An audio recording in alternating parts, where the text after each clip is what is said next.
we can do the exact same answer. We can do the exact same thinking.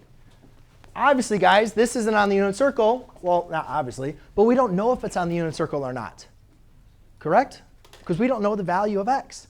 So again, let's draw a triangle. Now, we know this is not negative, so it has to be positive.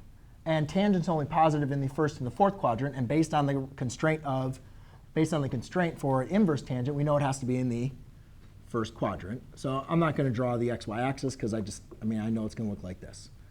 Opposite over hypotenuse. Or opposite over adjacent, sorry. So again, this is what we'd use to find some angle theta, right, that we don't know. But can we now find the cosine of this triangle? Yes, and typically what this will say is like evaluate with respect to x. So we need to create some variable here. Let's just use r. So therefore, we can say x squared plus 1 squared equals r squared. Now again, what we're going to want to do is find r in terms of x. So we get x squared plus 1 equals r squared. Square root. R equals square root of x squared plus 1. Now, why am I not doing plus or minus here? It's in the first quadrant. And also, we're finding the hypotenuse, which would always be positive. So we can say r is equal to the square root of x squared plus 1.